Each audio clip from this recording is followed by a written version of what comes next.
Bonjour à tous, il est 11 heures. Je vous propose de lancer officiellement cette 13e édition des webinaires dédiés au MJPM par l'AMGAS et nous avons la chance pour cette conférence d'accueillir le professeur Jean-Marie Plazy qui va nous parler de la gestion de l'immeuble dans le cadre de la protection des personnes. Je vous rappelle très rapidement, voilà, le fonctionnement de nos webinaires. Beaucoup d'entre vous ont déjà participé à des éditions précédentes. Les webinaires sont enregistrés, ils sont filmés, donc pour ceux qui auraient manqué ce rendez-vous en direct, il sera tout à fait possible de le revoir sur la chaîne YouTube de l'AMGAS. Si vous êtes inscrit, un lien vous sera envoyé. Vous avez été nombreux à envoyer des questions en amont sur divers sujets liés à l'immobilier et à l'immeuble. Sachez que de nombreuses questions, la majorité, auront leur réponse directement dans l'intervention du professeur Plazy. Pour les autres, vous pourrez les reposer au moment des échanges à la fin de la conférence. Nous avons donc la chance d'accueillir le professeur Plazy, mais également Catherine Gaucher, qui est directrice du développement à la MGAS et qui va rapidement introduire notre webinaire. Bonjour Catherine. Bonjour Aurélie, bonjour à tous. Donc, je vais essayer de poursuivre avec enthousiasme ce démarrage de webinaire. Juste quelques mots pour vous dire qu'on en est à notre numéro 13, 13e webinaire à destination de vous, majeurs protégés. Donc, nous sommes ravis de pouvoir continuer à vous accompagner, à apprendre avec vous, à partager des expériences ça traduit tout à fait l'état d'esprit de la mutuelle et les valeurs qu'on souhaite partager avec nos adhérents, à savoir en premier lieu, le concept de solidarité. Alors, ce concept, il se décline via plusieurs éléments dans notre stratégie et dans notre positionnement quotidien. Il s'agit d'avoir des produits qui sont adaptés, bien sûr, aux personnes sous tutelle, que nous avons la chance de pouvoir protéger via votre intermédiaire. Nous avons également mis en place des dispositifs pour faciliter l'accès à notre mutuelle par rapport aux personnes qui sont sourdes ou malvoyantes, avec un dispositif que vous devez connaître et qui s'appelle ACO. Et puis, depuis peu, nous répondons également à des sollicitations d'appels d'offres des AT, donc les personnes, les travailleurs handicapés, dont les structures ont l'obligation, à partir du 1er juillet, pardon, 2024, de mettre en place un accord de complémentaire santé obligatoire vis-à-vis de ces personnes handicapées. Et donc la mutuelle s'aligne également dans ce dispositif pour pouvoir avoir une offre qui leur permet d'avoir une couverture de bonne qualité avec des valeurs proches de leurs préoccupations quotidiennes. Voilà, l'AMGS actuellement, c'est 82 000 personnes protégées avec une activité qui est essentiellement tournée vers les majeurs protégés et vers les agents de la fonction publique d'État, territoriale et hospitalière. Nous avons 2 experts, dont je remercie leur présence, Muriel et Bernard, qui sont dédiés aux personnes protégées, et nous avons également une équipe de 14 commerciaux, terrain, qui sont en mesure d'accompagner également les mandataires, par rapport à leurs préoccupations et à leurs souhaits de devis. Nous avons mis en place un certain nombre d'outils qui permettent aux mandataires d'accéder très rapidement à des tarifs et de pouvoir suivre leur portefeuille. C'est la petite démo que vous avez vue au démarrage, la petite vidéo, en était la traduction. Il s'agit d'un extranet qui est dédié aux mandataires et qui vous permet, de suivre vos dossiers et d'avoir également, à la capacité d'avoir, des devis et des adhésions en toute autonomie avec, plusieurs mois de rétroactivité possible. Voilà, donc nous nous efforçons, et je vais laisser ensuite la main, au vrai sujet, de la journée. Nous nous efforçons à vous accompagner, à être disponibles et à faire évoluer nos offres au fur et à mesure de l'année et nos services, pour répondre à vos préoccupations. Je vais laisser la main à monsieur Plazy désormais, et à l'animatrice. Merci beaucoup, bonne journée. Oui, merci Catherine, et merci à Bernard et Muriel qui sont, pour certains, les interlocuteurs, sur les questions de santé. Donc, merci à vous 2 d'être avec nous aussi, aujourd'hui. C'est toujours agréable de voir vos visages, à la caméra, donc, bonjour. Et n'hésitez pas évidemment, à prendre contact avec eux. Ils vous accueilleront avec un grand sourire, comme vous les voyez à l'écran. Voilà. Professeur Plazy, bonjour, merci d'être Bonjour. avec nous aujourd'hui. Très rapidement, je vais un peu dévoiler le programme de ce webinaire. Donc vous allez, eh bien d'abord nous expliquer, ce qu'est le bien immeuble, hein, parce que c'est pas si évident, voilà. Enfin en tout cas pour les néophytes dans mon genre. Moi, il y a un immeuble, j'imagine plein d'appartements les uns sur les autres, mais c'est un peu plus compliqué que ça apparemment. Ensuite, bah, vous allez nous parler justement de l'immeuble qui est cadre de vie et puis de l'immeuble qui est, lui, élément du patrimoine. Ce n'est pas la même chose et la même notion.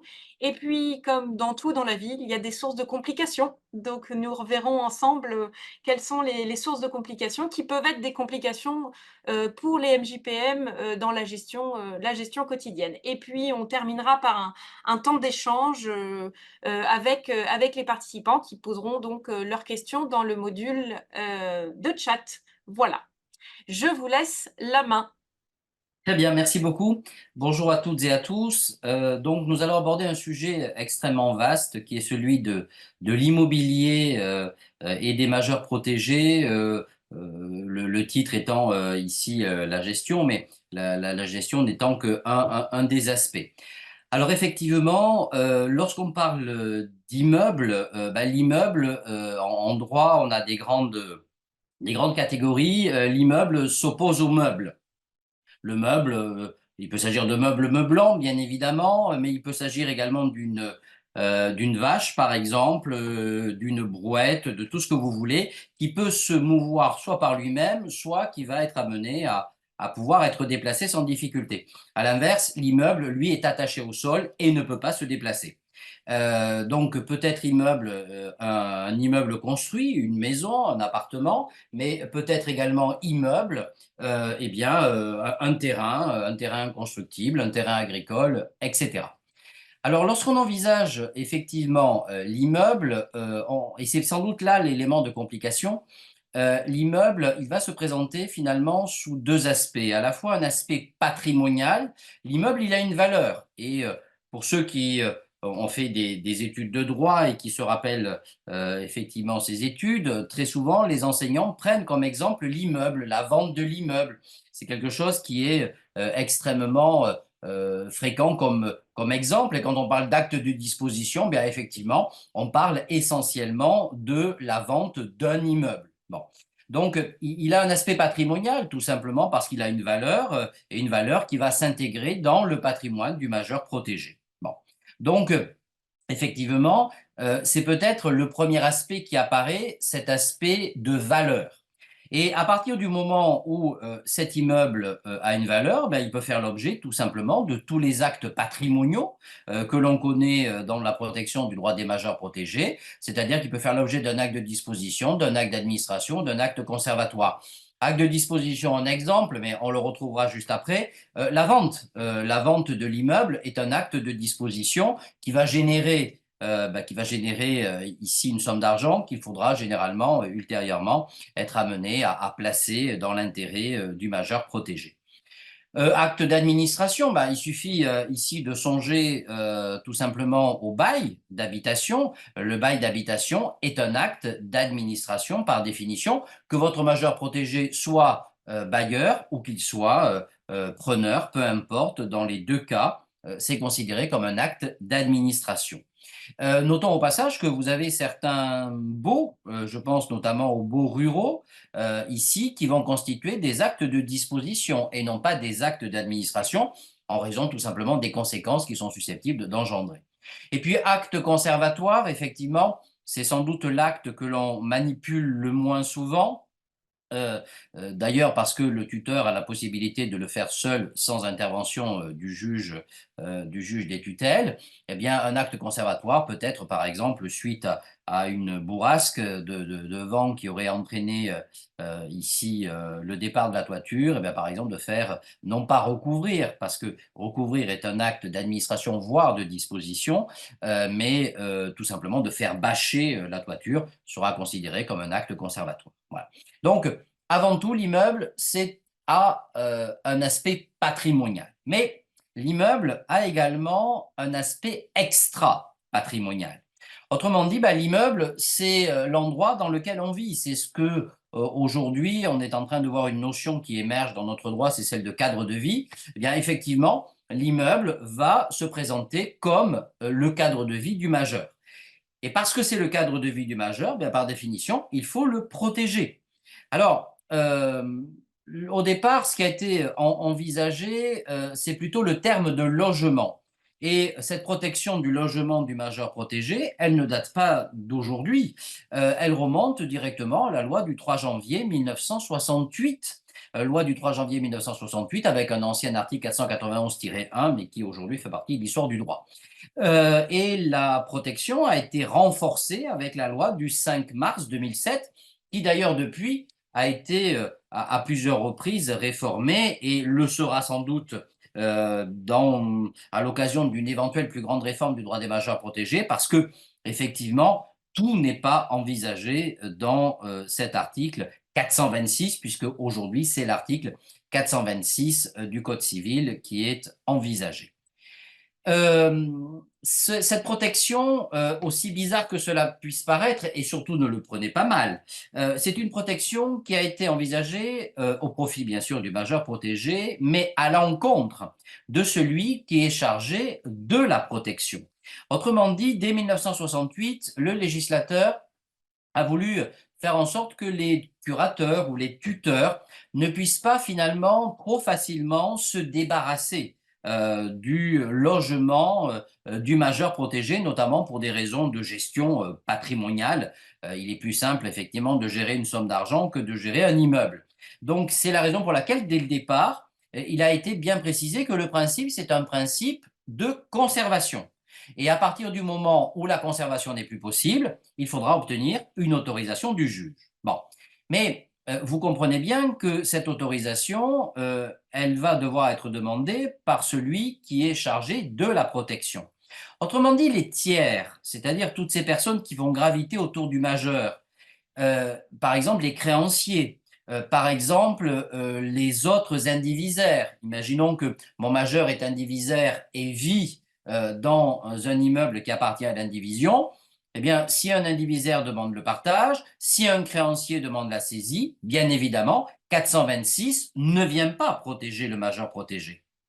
Donc ici, 426, il est fait pour protéger le majeur contre celui qui est chargé de la protection. En revanche, tous les autres tiers qui peuvent être concernés par l'immeuble, ici, n'ont pas à passer sous les fourches codines de l'article 426. Également, et là je vous le disais tout à l'heure, il y a une véritable montée en puissance d'une nouvelle notion qu'on appelle le cadre de vie. Et cette montée en puissance, on la voit notamment avec ce nouvel article 459-2 du Code civil qui dispose que le majeur protégé choisit le lieu de sa résidence. Effectivement, on voit bien qu'il y a cette notion de cadre de vie d'ailleurs qui va concerner l'immeuble, mais qui va concerner également, bien sûr, les personnes que l'on est amené à côtoyer.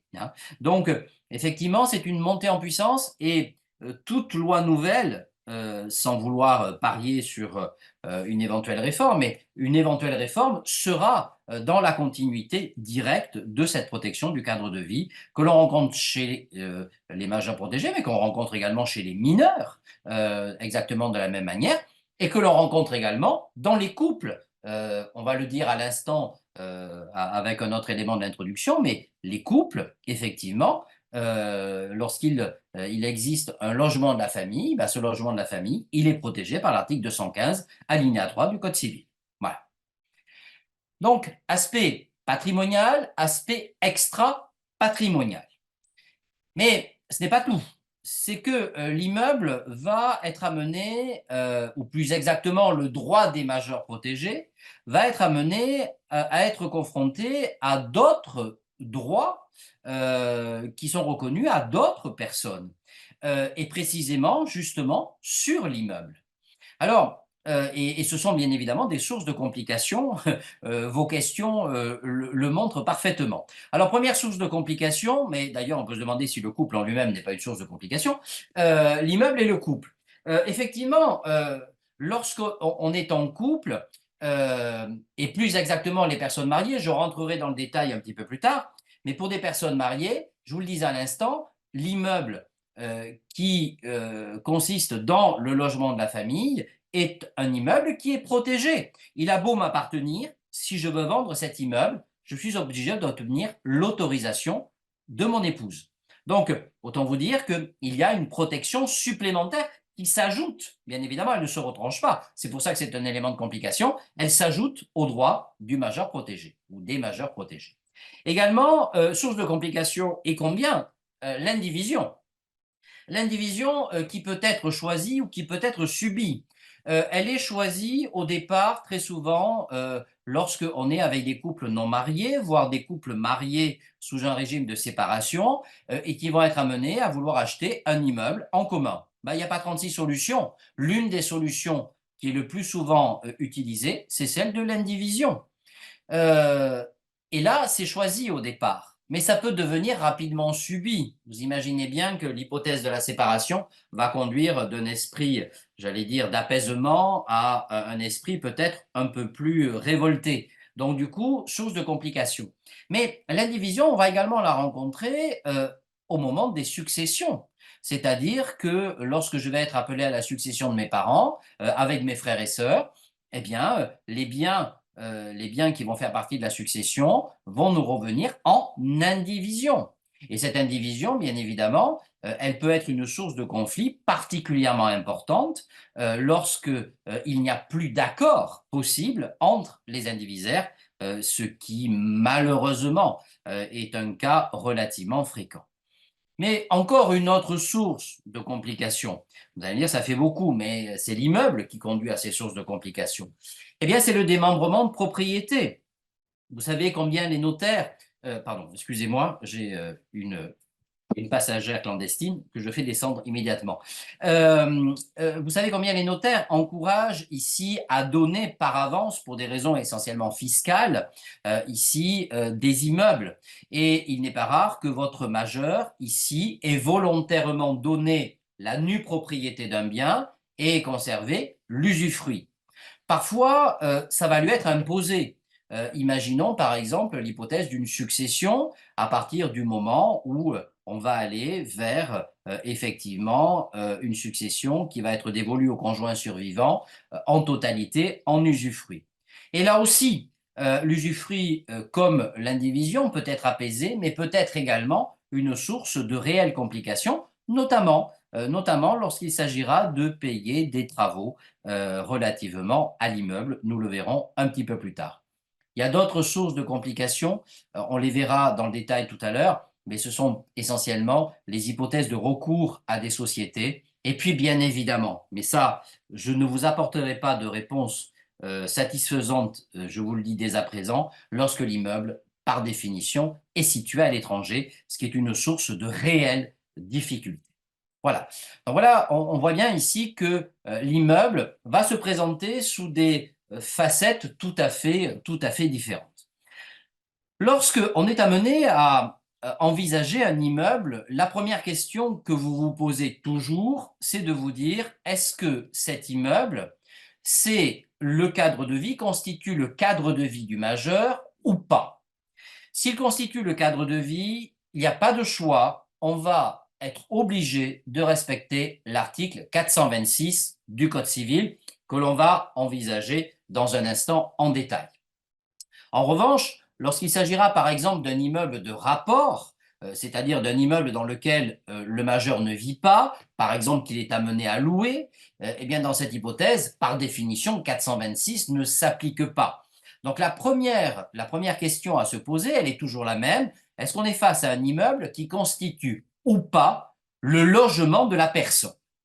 Alors, le terme de logement est directement employé ici par l'article 426. Simplement, il y a un point à rappeler qui est essentiel, c'est que peut-être davantage que le logement, c'est le cadre de vie. Alors, je vais vous poser un cas qui est très simple, mais l'hypothèse dans laquelle on va être amené, par exemple, à devoir vendre un immeuble bâti dans lequel vit le majeur qui, par exemple, est parti en EHPAD, c'est quelque chose d'assez fréquent, et non, il n'est pas parti en EHPAD, donc mon exemple serait mauvais. Non, mon majeur, il est encore présent, et cet immeuble dans lequel il vit est entouré, par exemple, d'un très grand jardin, d'un très grand parc. Et pour des raisons que vous imaginez de besoins financiers, il va être nécessaire de vendre cette partie du parc ou du jardin. Question qu'il faut se poser, est-ce que c'est le logement? Non, bien évidemment, il ne vit pas dans son jardin. Mais pour autant, ça constitue sans doute pour lui un cadre de vie. C'est-à-dire que, par définition, il va dans son jardin, il va dans son parc, il va faire sa promenade quotidienne, etc. Ce n'est pas son logement, mais c'est son cadre de vie. Et moi, je considère que dans cette hypothèse, eh bien, on doit impérativement passer par l'article 426.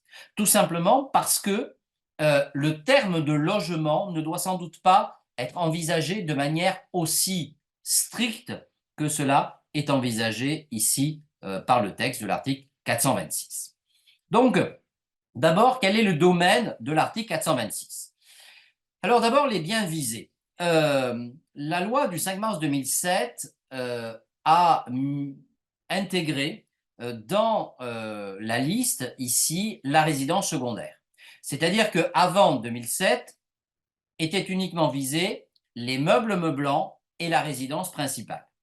En revanche, la résidence secondaire n'était pas considérée comme devoir être protégée. Ce n'est plus le cas, elle doit être protégée impérativement, elle fait partie de cette liste des biens ici visés, le logement qui constitue la résidence principale ou la résidence secondaire. Alors, dans ces deux cas, résidence principale, résidence secondaire, on peut parfois avoir des difficultés pour déterminer ce qu'est la résidence principale ou la résidence secondaire. Et parmi vos questions qui figuraient était la question de savoir est-ce qu'on a une définition propre en droit civil ou bien est-ce qu'on doit reprendre la définition qui est avancée notamment par le droit fiscal? La réponse ici, elle vient du droit civil. On est en droit civil, ça fait partie du code civil. Autrement dit, il faudra déterminer par vous-même le fait que cette résidence peut être principale ou peut être secondaire. Et par définition, parfois on peut avoir des doutes. Si effectivement on vit pendant 8 mois dans un immeuble, dans cette hypothèse on peut considérer que c'est la résidence principale, le reste du temps on va vivre ailleurs, ça peut être considéré comme la résidence secondaire. Bon. Mais c'est une appréciation qui est purement civile. C'est-à-dire qu'à chaque fois que vous serez amené à devoir envisager, et le problème va se poser essentiellement sur la résidence secondaire, il faudra que vous envisagez par exemple la vente de la résidence secondaire, il faudra que dans la requête que vous allez adresser au juge des tutelles, vous expliquiez en quoi il s'agit d'une résidence secondaire. Et notamment, eu égard à la partie de l'année ou bien les fins de semaine dans lesquelles le majeur protégé est amené à se rendre dans cette résidence secondaire. On l'oublie parfois, mais également cet article 426 inclut également les meubles meublants. C'est-à-dire que n'oubliez jamais, mais ça vous le savez, vous êtes des praticiens aguerris, dans les requêtes que vous adressez au juge des tutelles, eh bien, visez toujours, lorsque vous envisagez la vente de la résidence principale ou de la résidence secondaire, envisagez également le cas des meubles meublants, puisque par définition, eh bien, ils devront soit être vendus, soit être donnés. En tout cas, l'idée, c'est impérativement que le juge ait autorisé ici cette cession, cette transmission des meubles meublants. Alors l'avantage de l'article 426, c'est qu'il va s'appliquer à tous les régimes de protection.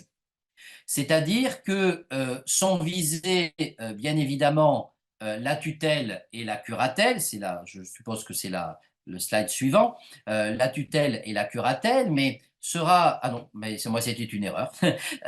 Donc la tutelle et la curatelle, mais également bien sûr la sauvegarde de justice. On peut parfaitement envisager qu'un juge des tutelles vous autorise à vendre le logement dans le cas d'une sauvegarde de justice au terme de l'article 437. L'article 437 autorise le juge des tutelles à permettre au tuteur, excusez-moi, à la personne qui va être désignée comme mandataire ici, à pouvoir céder la résidence principale ou la résidence secondaire.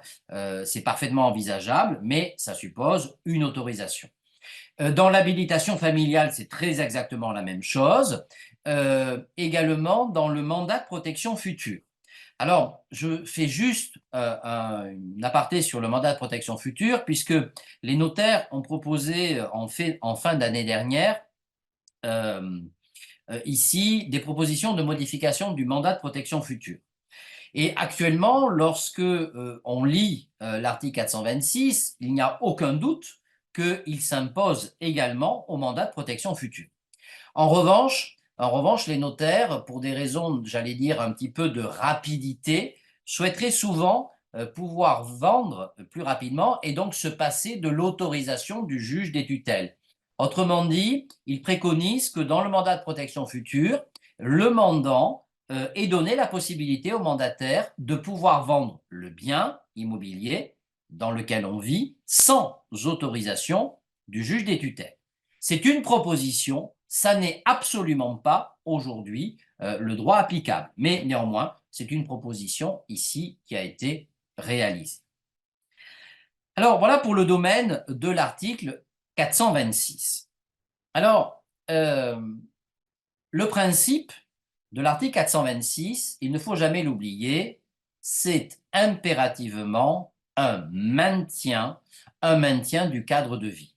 L'article 426 nous dit bien que la résidence principale, la résidence secondaire, les meubles meublants doivent être conservés aussi longtemps que cela est possible. C'est-à-dire que cette obligation de conservation, elle s'impose bien évidemment au tuteur ou au curateur ou à toute personne qui est chargée d'assurer la protection du majeur. Je veux dire par là que si on a un majeur qui est fortuné et qui va partir en EHPAD, eh bien, il est parfaitement possible de conserver l'immeuble dans lequel il vivait. C'est parfaitement envisageable, y compris bien évidemment si cet immeuble est inoccupé. Hein. C'est parfaitement envisageable. On est bien dans le cadre de l'article 426. Or, ce principe, on voit bien que inévitablement, il va comporter des exceptions, parce que dans un certain nombre de cas, la conservation de l'immeuble est purement et simplement impossible. Et l'article 426 a donc été amené à envisager des possibilités de disposition dans des cas particuliers. Alors, dans des cas particuliers, ici, que l'on va examiner les uns après les autres. Bon, il n'empêche que lorsque vous êtes amené à devoir déposer une requête auprès du juge des tutelles, vous allez devoir vous expliquer sur les raisons pour lesquelles il va être fait application d'une disposition du logement, que ce soit par la vente, la location ou la résiliation du bail, peu importe. En tout cas, il va y avoir une obligation de vous expliquer pourquoi, par exemple, l'immeuble va devoir être vendu. Alors, il va devoir être vendu, par exemple, pour des raisons purement financières, c'est-à-dire qu'il n'y a plus de possibilité, les comptes ont été vidés, il n'y a plus d'assurance vie à racheter, il n'y a plus que l'immeuble. Bon, bah dans cette hypothèse, par définition, on va devoir disposer de cet immeuble et non pas, parfois, c'est quelque chose qui revient assez fréquemment en disant « Ah, ben dans ce cas-là, on va recourir à l'aide sociale. » Non, non, non. D'abord, les biens du majeur. D'abord, hein, c'est un principe. L'aide sociale n'intervient qu'à titre subsidiaire, par définition. Bon. Donc, ici, il peut y avoir une obligation, effectivement, de vendre. Parce que l'immeuble coûte trop cher ou parce qu'on a besoin de cet argent pour payer, par exemple, un séjour dans un EHPAD. C'est parfaitement envisageable. Bon, ça peut être également l'hypothèse dans laquelle l'immeuble, aujourd'hui, n'est plus suffisamment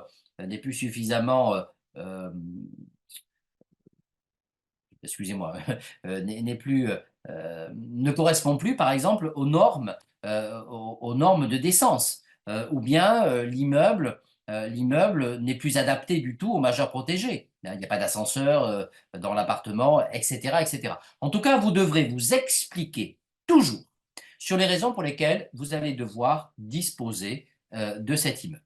Et également, dans cette requête, je profite également de rappeler qu'il est important également d'indiquer, dans la mesure du possible, parce que malheureusement, on sait très bien que certains majeurs protégés n'auront plus la possibilité d'indiquer une quelconque volonté, mais dans l'hypothèse où ils ont encore une volonté, ici, à pouvoir exprimer, cette volonté, elle doit être exprimée, elle doit être indiquée dans la requête. Est-ce que le majeur protégé, il est d'accord ou pas pour vendre cet immeuble, pour que cet immeuble soit mis en location, etc. C'est un élément qui est essentiel parce que justement, c'est son cadre de vie. Et on ne peut pas passer sous silence des années de vie dans un immeuble, des années de paiement d'un crédit, et passer outre effectivement ce que pense le majeur relativement à la disposition de cet immeuble. C'est donc nécessaire, il est donc nécessaire dans la requête d'indiquer ce qu'il en est à propos de la volonté du majeur. Alors les actes qui sont visés par l'article 426 finalement sont relativement simples. La vente, la location, la résiliation du bail.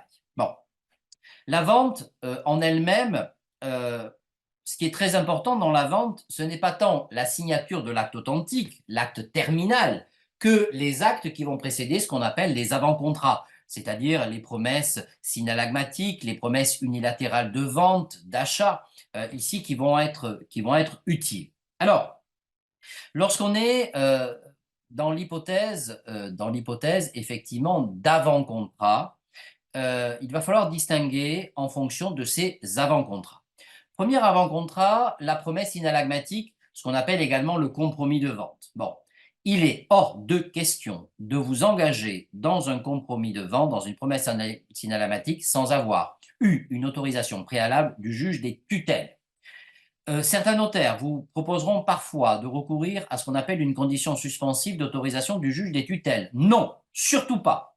Surtout pas parce que la Cour de cassation, dès 1984, c'est-à-dire, c'est pas tout à fait hier, a dit que ce type d'acte était nul. Pourquoi? Parce qu'on ne peut pas ériger en condition un élément fondamental de la vente, ici, qui est l'autorisation du juge des tutelles. Donc, ici, pas d'autorisation du juge des tutelles, par définition, pas de signature d'une promesse synallagmatique. Promesse unilatérale de vente. Dans une promesse unilatérale de vente, seul le vendeur s'engage. Ici, votre majeur protégé. C'est donc un acte grave parce que, à terme, on pourrait l'obliger à devoir partir de l'immeuble dès lors qu'il s'est engagé à vendre. Il y a une possibilité d'exécution forcée. Donc là aussi, très exactement la même solution, c'est-à-dire que tant qu'on n'a pas l'autorisation du juge, on ne s'engage pas. Bon. Également, la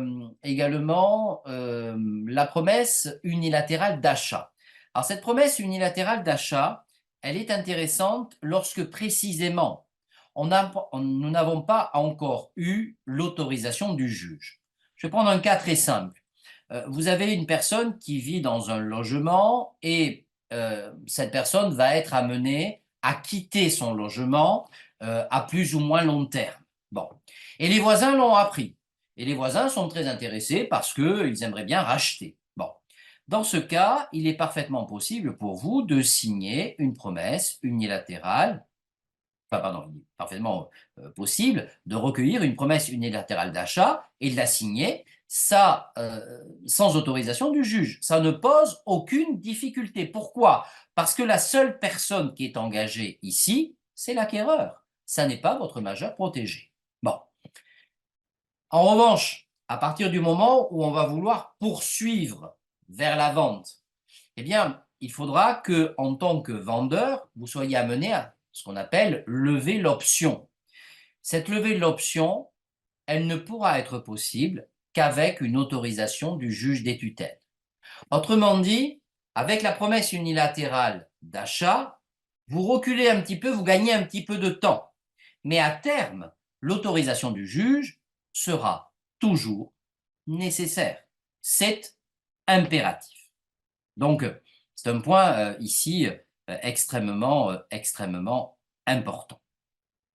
Alors, cette requête, elle devra être accompagnée ici d'au moins, je dis bien au moins 2 estimations relatives à la valeur de l'immeuble. Tout dépendra bien évidemment, s'il y a des écarts très importants, il faudra obtenir d'autres attestations relatives à la valeur de l'immeuble. Alors, plusieurs points sur ces attestations. Vous ne trouvez pas dans l'article 426 d'obligation de fournir ces attestations. Si on veut trouver la source, c'est dans l'article, bien évidemment, il fallait bien que ça arrive, j'ai un petit oubli du numéro d'article, c'est dans l'article 505, voilà, c'est revenu, dans l'article 505 du Code civil, article 505 qui figure dans les mesures relatives à la tutelle. Bon.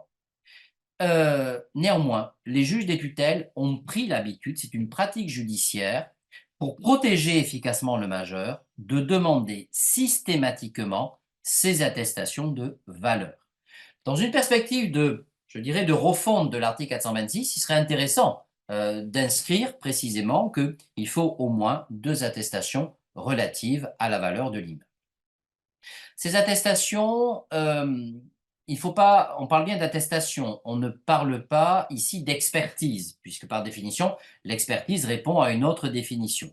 Parfois, le juge pourra demander une expertise, mais en premier lieu, lorsque vous déposez la requête, vous-même, vous vous contenterez des attestations. Ces attestations, il vaut mieux éviter qu'elles émanent du notaire rédacteur de l'acte. Tout simplement parce que voilà, l'objectivité la plus totale conduit à demander plutôt à des agences immobilières. Et puis parfois, on ne vend pas très rapidement, c'est-à-dire qu'on a obtenu l'autorisation du juge, qui s'est fondée bien évidemment sur 2 attestations relatives à la valeur, et puis le temps va passer, 1 an, 2 ans. Question qui parfois se pose, est-ce que l'autorisation qui a été donnée par le juge des tutelles continue à être valable? Oui, elle continue à être valable, sauf 2 cas. Premier cas, c'est que le juge aura mis en place lui-même un délai en disant mon autorisation est valable pendant tant de temps. C'est très rarement le cas. L'autre hypothèse, c'est celle dans laquelle il y aurait, et c'est là où le notaire va être important, il va bien vous informer, il y aurait eu une modification du marché immobilier, c'est-à-dire des prix qui iraient à la baisse, ou bien une modification de l'immeuble lui-même, c'est-à-dire que l'immeuble lui-même a subi des dégradations qui font que eh bien, sa valeur est moindre. Dans ce cas, parce que la valeur est moindre et qu'elle ne correspond pas à l'autorisation du juge, eh bien, dans cette hypothèse, par définition, vous serez obligé de déposer une nouvelle requête. Mais je le dis bien, ça n'est pas obligatoire, ça ne s'impose pas toujours dans tous les cas. Deuxième cas dans lequel l'article 426 va s'imposer, c'est la location. C'est très simple ici. Mon majeur, il va partir chez l'un de ses enfants ou il va partir en EHPAD, peu importe, et on va louer son bien. C'est souvent une très bonne chose parce que ça permet de conserver l'immeuble ici entre les mains du majeur, et pour le majeur, c'est quelque chose d'extrêmement réconfortant. Bon, malheureusement, la location n'est pas toujours possible parce que l'immeuble est dégradé et qu'il faudrait engager des travaux trop importants que le patrimoine du majeur ne permet pas de faire.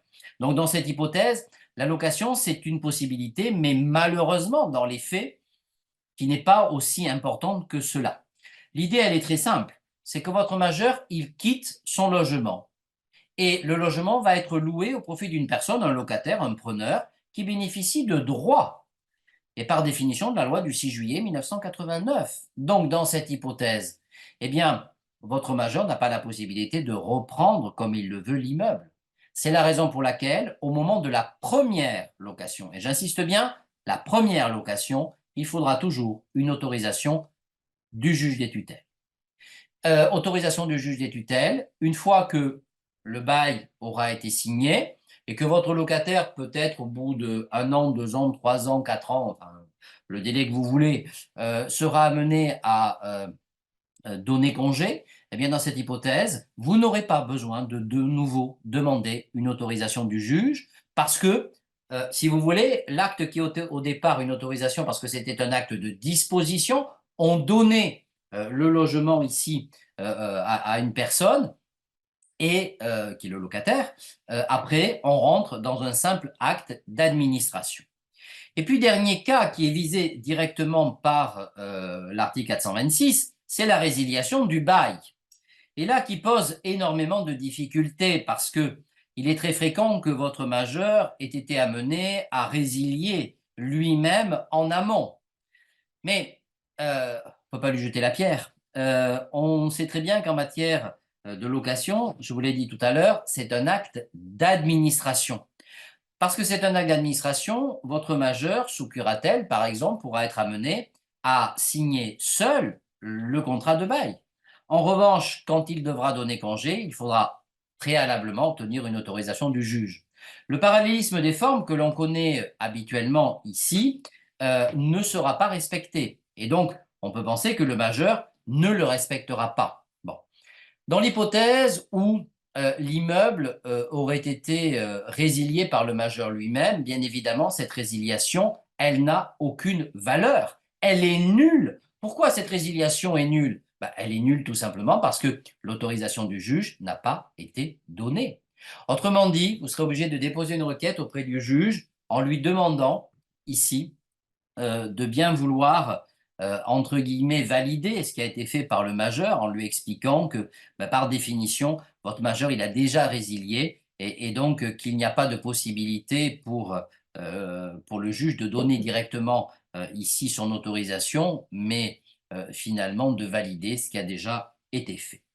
Donc, ce sont les 3 actes qui sont visés. Simplement, est-ce qu'il n'y a pas d'autres actes qui pourraient ici conduire à l'application de l'article 426? Si, tous les actes qui vont constituer un danger pour le logement du majeur. À partir du moment où il y aura une constitution d'hypothèque, la constitution d'hypothèque, c'est un acte de disposition, il n'y a pas de doute, mais elle va avoir un effet direct sur le cadre de vie du majeur. Autrement dit, si vous êtes avec un cas de curatelle, dans le cas de curatelle, pour l'hypothèque, vous allez assister le majeur. Et donc, pour l'hypothèque, ici, il n'y a pas besoin de demander une autorisation du juge, sauf que cette hypothèque portant sur la résidence principale ou la résidence secondaire, il y aura besoin d'une autorisation du juge. De la même manière, quand il va y avoir une donation, on sait très bien que la donation en matière, encore une fois, de curatelle, elle ne suppose pas l'autorisation du juge des tutelles. Eh bien, dans cette hypothèse, si la donation porte sur le cadre de vie, encore une fois, l'article 426 va devoir s'appliquer. Donc, attention ici à ne pas trop voir cet article 426 avec les 3 actes qui sont envisagés. Envisagez également les autres actes qui pourraient conduire à finalement une perte pure et simple du cadre de vie.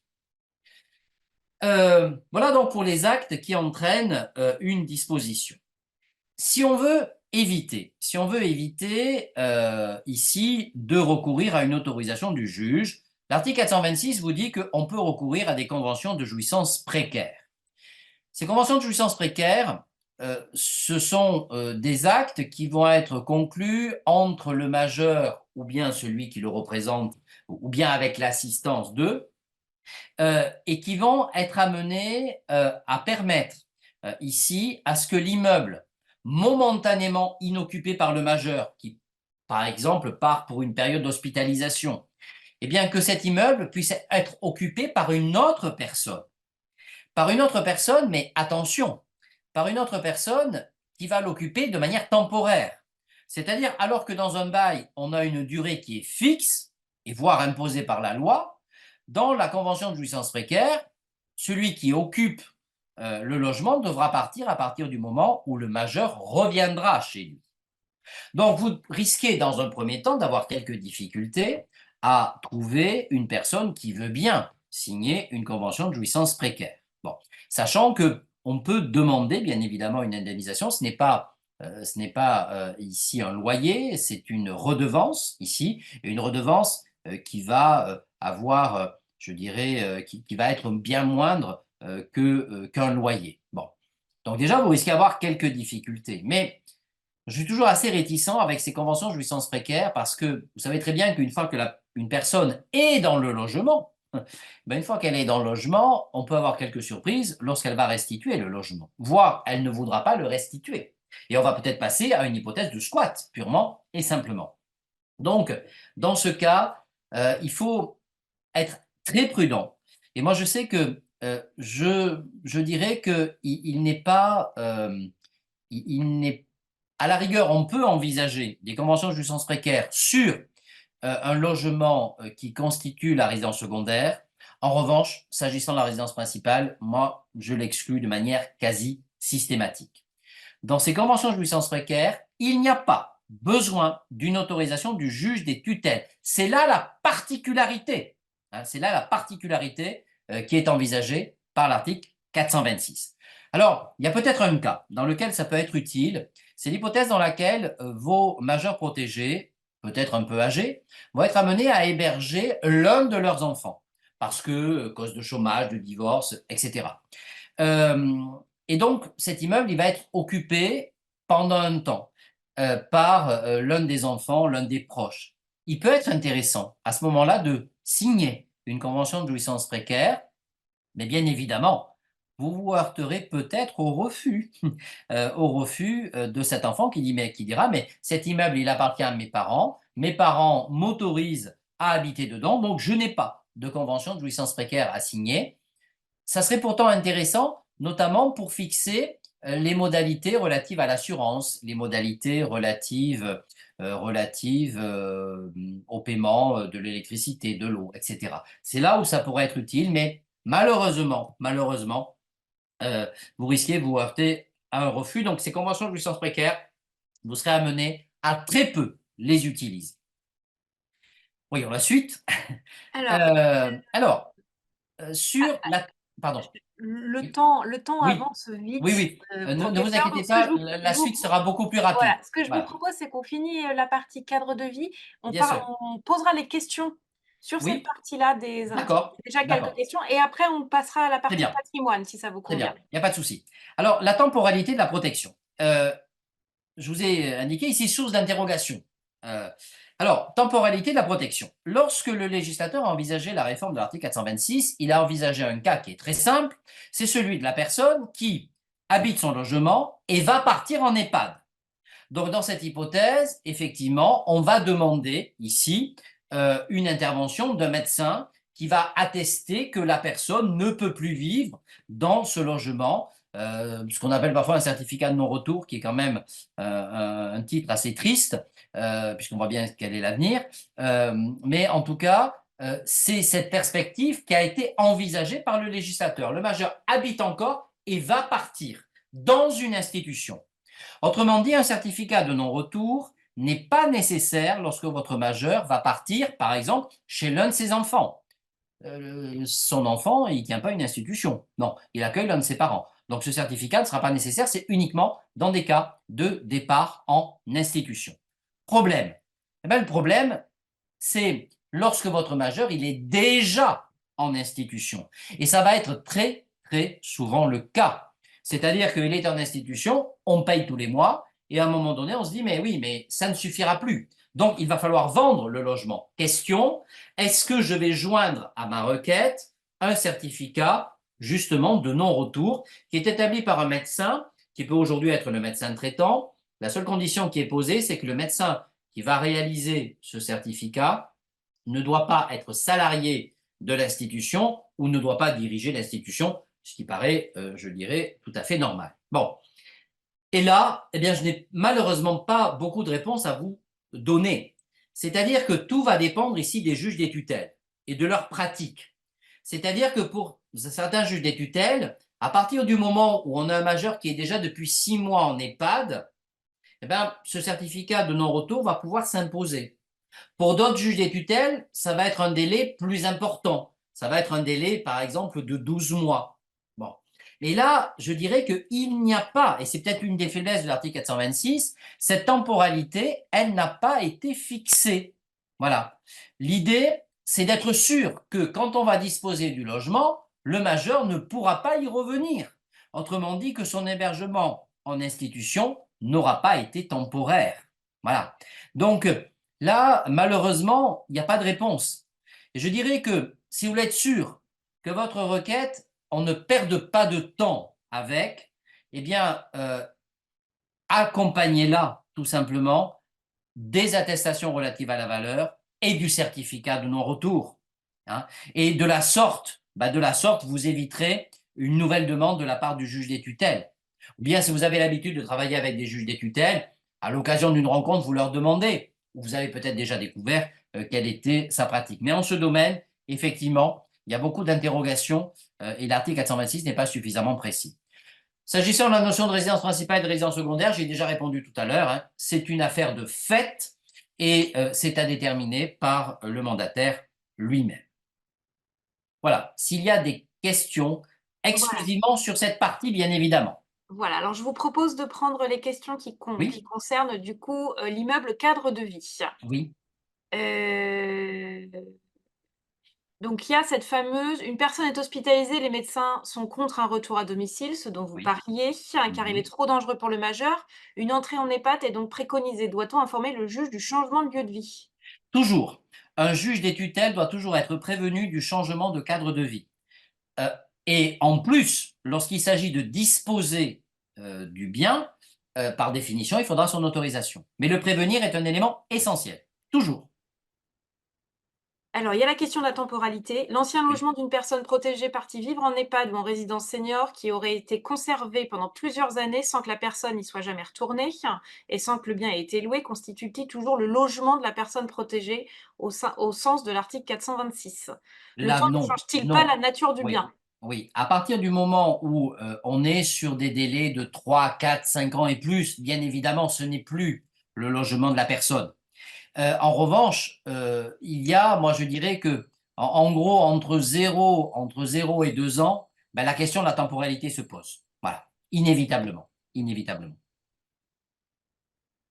Alors là, c'est des questions de bailleur, donc c'est autre chose. Est-ce que quand, la personne protégée change d'EHPAD ou de foyer, il faut l'autorisation du juge puisque c'est son cadre de vie? Alors, autorisation du juge, non, puisque ça n'est pas précisé dans l'article 426, mais information au juge, oui, obligatoire. À chaque fois que vous avez un changement de cadre de vie, vous devez prévenir le juge des tutelles et expliquer les raisons pour lesquelles il y a eu un changement de cadre de vie. Faut-il l'accord du juge pour signer un mandat de vente? Alors, tout dépendra du type de mandat. À partir du moment où vous pouvez avoir ce qu'on appelle des mandats d'entremise, c'est-à-dire que dans cette hypothèse, on va simplement mettre en relation vendeur et acquéreur, sans que il n'y ait de. En revanche, à partir du moment où vous donnez un mandat de vendre, c'est-à-dire que vous autorisez ici l'agence immobilière, ben, par définition, à vous représenter, là, dans cette hypothèse, par définition, il faut une autorisation préalable du juge, c'est indispensable, oui. Heu, alors, il y a quelqu'un qui voudrait avoir des perspectives, dans un démarrage de mesure, une personne protégée en curatelle renforcée qui est propriétaire d'une partie d'un immeuble et Oui, qui vit dans un des appartements. oui, Le reste des appartements aurait été racheté par la mairie, qui aurait un projet de détruire l'immeuble. oui, Pour l'instant, il n'y a pas d'éléments du côté de la mairie sur cet non, achat et non. la personne protégée est très versatile quant à la vente qui a été faite, a priori, à la mairie. La mairie était dans l'obligation de reloger la personne protégée. Est-ce qu'il faut un deuxième avis de valeur qui doit être demandé? Alors, dans cette hypothèse, alors je suis en train de réfléchir en même temps, dans cette hypothèse, de manière plus large, à chaque fois que vous êtes amené à rentrer dans une mesure de protection, soyez très attentif, et je rejoins par là une autre question qui avait été posée, soyez très attentif aux actes qui ont été conclus, en gros, dans les 2 ans qui précèdent, voire même peut-être un peu plus. Bon, en gros, l'idée, est-ce que mon majeur, au moment où il a signé ses actes, il était tout à fait conscient. Autrement dit, est-ce qu'on ne peut pas engager une action en annulation de ces actes? Je pense notamment à la vente sous forme de rente viagère qui peut se présenter parfois comme véritablement comme un piège. Bon. Là, en l'occurrence, ben, tout va dépendre. Est-ce que la mairie a racheté, pas racheté? Est-ce qu'elle a exercé son droit de préemption, etc. Ben, tous ces éléments-là, ben, il va falloir d'abord déterminer où en est le projet, hein. Est-ce qu'elle a exercé son droit de préemption ou pas? Bon, à partir du moment où elle a racheté, on va se retrouver à ce moment-là dans le cadre d'une copropriété, puisque vous avez deux copropriétaires. vous avez deux copropriétaires, donc à ce moment-là, savoir ce qu'il en est. On se retrouve dans le domaine de la copropriété à ce moment-là, avec toutes les règles de la copropriété à devoir respecter. Et puis, s'il n'y a pas, et c'est là qu'il risque d'y avoir une difficulté, c'est-à-dire que tout va dépendre à ce moment-là de ce que veut faire la mairie. S'il y a un projet de destruction, il n'empêche qu'on est bien dans le cadre d'une copropriété et inévitablement, il faudra impérativement, bien évidemment, l'accord du majeur et à ce moment-là, peut-être une négociation avec la mairie relativement à un relogement. Quand c'est le majeur qui lui-même souhaite, déménager, qu'il l'a Oui. organisé, qu'il a choisi là où est-ce qu'il veut aller vivre, est-ce que le juge doit être saisi? Puisque, il choisit lui-même son cadre de Alors, vie? à partir du moment où il choisit lui-même, si vous voulez, l'article 426 ne fait pas allusion à la volonté du majeur. Dans tous les cas où on va se retrouver avec une résiliation de bail, avec une vente, etc., il faudra une autorisation du juge. En revanche, imaginons que votre majeur décide d'aller habiter chez l'un de ses enfants. Dans cette hypothèse, il n'y a besoin d'aucune autorisation du juge. En revanche, une information au juge sera réalisée. Là, c'est la question d'un majeur protégé qui est en établissement depuis des années, mais qui a hérité d'un bien qui doit être vendu. Est-ce que, il y a la nécessité de est-ce que d'abord, est-ce que c'est l'article 426 et est-ce que Non, ça tombe dans le à est-ce partir qu'il y du a un moment certificat médical Non, de non-retour? à partir du moment où il n'habitait pas dans cet immeuble, l'article 426 ne s'applique pas. Logement, c'est-à-dire résidence principale ou résidence secondaire. C'est uniquement les cas. Pour les dons de meubles meublants, Oui. à un membre de la famille, par exemple, faut-il une requête au juge ou simplement une estimation par un commissaire de justice ou une donation écrite? Alors moi, je ferai les deux. C'est-à-dire qu'on est bien avec les meubles meublants. C'est-à-dire que ces meubles meublants, ils sont protégés par la loi. Autrement dit, en disposer, fût-ce par une donation, ici, eh bien, suppose une autorisation du juge. Ils sont directement visés par 426.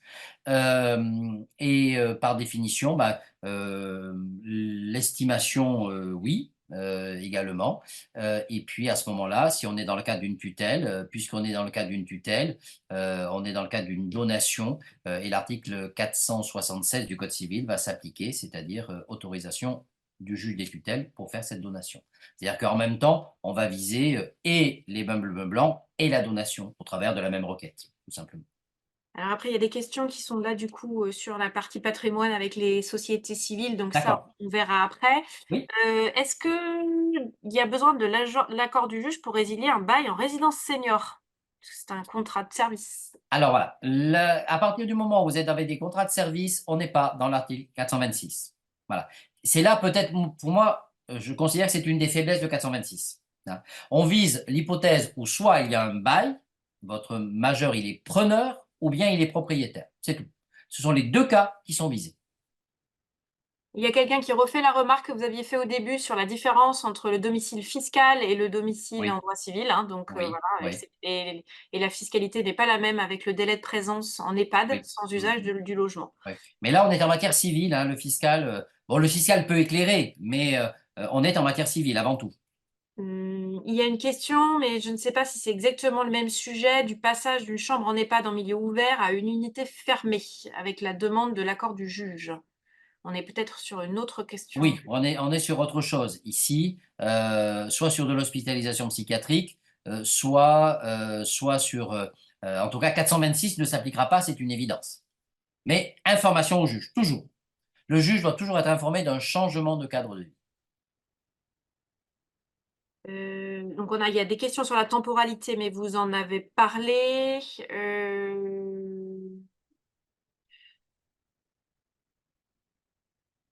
Bonjour, un majeur protégé est logé à titre gratuit qui va en EHPAD. Peut-on demander l'accord du juge ou doit-on demander l'accord du juge pour mettre fin à l'occupation gratuite du logement? Occupation gratuite du logement, alors, c'est difficile parce que théoriquement, c'est uniquement un bail qui aurait été. 426 ne vise que le bail. Hein. Néanmoins, moi, je prendrais la précaution quand même de demander au juge. Voilà. Parce que on est, même si c'est... Alors, le problème, c'est que le bail, précisément, existe à partir du moment où il y a une contrepartie financière. Donc, on n'est pas dans le... Alors, si vous ne demandez pas d'autorisation au juge, bah, ce qui est logique, parce que ce n'est pas visé par 426, en revanche, vous informez le juge, et dans votre information, vous indiquez bien que vous ne l'avez pas informé du changement parce qu'il ne s'agissait pas d'un bail. Autrement dit, vous mettrez bien la distinction entre, d'un côté, le bail et l'autre, l'occupation à titre gratuite.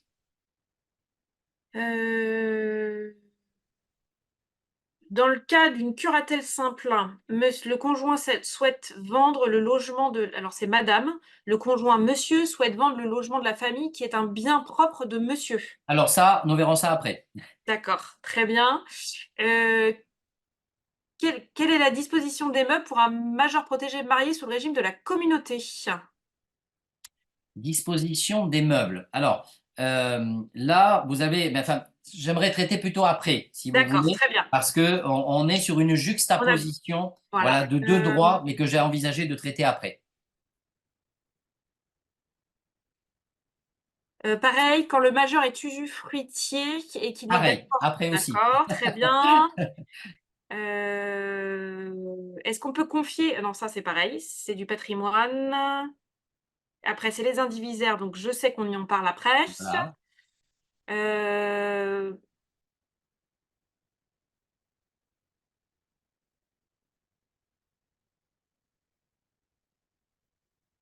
Et le transfert en unité fermée, on en a parlé, Oui. il n'y a pas Non, de question. information au juge, mais nous ne sommes pas dans le cadre de l'article 426. D'accord. Eh bien, écoutez, je vous propose, et après, on sait des biens à l'étranger, donc je vous propose de D'accord, très passer bien. sur l'immeuble élément du patrimoine. Alors là, ça va aller très rapidement parce que, en d'autres termes, comme je l'ai écrit, l'immeuble n'est ni la résidence principale ni la résidence secondaire. Autrement dit, 426 ne s'applique pas. Alors à partir de là, eh bien, vous allez retomber sur quelque chose qui est très simple. D'abord, déterminer la nature juridique de l'acte qu'il convient d'accomplir. Est-ce qu'on est face à un acte de disposition? Est-ce qu'on est face à un acte d'administration? Et sur ce point, vous avez un outil qui est extraordinaire, qui est le décret du 22 décembre 2008. Ce décret du 22 décembre 2008 va classifier ici les actes de disposition et les actes d'administration. Un simple exemple, je reviendrai sur les travaux que j'aborderai après. Les actes de disposition, ben, par exemple, la vente. Vous allez retrouver tous les avant-contrats dont on a pu parler dans le cadre de l'article 426, compromis de vente, promesse unilatérale, etc. Vous allez retrouver également les baux de longue durée, bail commercial, bail rural, bail. Alors, le bail amphithéotique, par exemple, n'est pas indiqué pour installer, par exemple, des panneaux photovoltaïques, mais il pourrait parfaitement en faire partie. Bon. Actes d'administration, bah, l'hypothèque, par exemple, fait partie des actes de disposition. Bon. Et les actes d'administration, bah, là aussi, le bail, à partir du moment où vous êtes avec un bail d'habitation, on est face à un acte d'administration. La convention de jouissance précaire, c'est un acte d'administration. Donc, premier travail, vous déterminez la nature juridique de cet acte. C'est quelque chose que vous savez faire sans aucune difficulté. Et je le répète, le décret du 22 décembre 2008 est extrêmement précis sur ce point.